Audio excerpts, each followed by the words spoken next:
आज आहे माझा सेल्फ केअर संडे. आज माझं कोणतंही शूट नाही आहे, काही नाही आहे. आणि आज आहे माझा सेल्फ केअर संडे. आणि आता मी फेस क्लीनअप करणार आहे. नंतर माझी हेअर स्पाची अपॉइंटमेंट आहे. आणि नंतर बघू कसा जातो आहे दिवस. चला लेट्स गेट स्टार्टेड.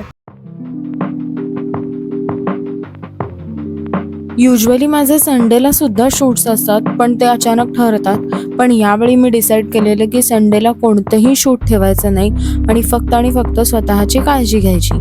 तर या दिवशी मी सुरुवात केली सगळ्यात आधी घरातलं माझं वगैरे आवरून मस्तपैकी फेस क्लीनअप आधी करायचं ठरवलं. फेस क्लीनअपसाठी मी कधीच पार्लरला वगैरे जात नाही, कारण आय एम व्हेरी सेन्सिटिव्ह की माझ्या स्किनसोबत कोण काय करेल. सो मी सगळं जे काही आहे ते घरीच करते आणि मला फार काही स्किन इश्यूज नाही आहेत, त्यामुळं म्हणजे खूप पैसे वाचतात.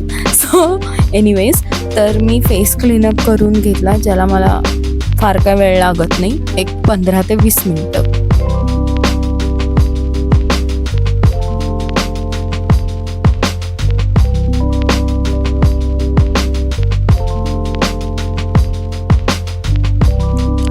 फेस क्लीन झाल्यावरती मी तो स्वच्छ धुवून घेतला. तुम्ही बघू शकताय फेसवरती किती छान ग्लो आलाय आणि फेस किती छान आणि क्लीन दिसतोय.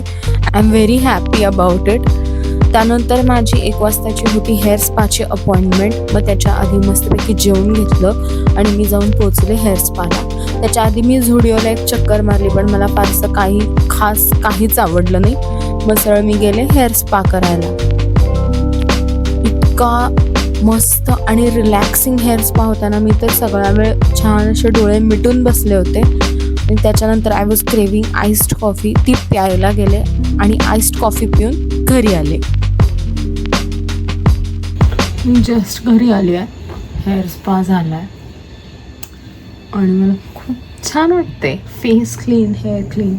आता फक्त राहिलेत नाखून, कारण की मला साड्यांवरती न असे हात बीत फिरवून दाखवायचं असतं. आणि ही नखं बघून कोणालाही ती साडी घ्यावीशी वाटणार नाही. नखं चेंज केली पाहिजेत. ते पण व्हिडिओ क्लिप्स नंतर ॲड करते. आता सध्या वाजले आहेत 3. I am going to take some beauty sleep.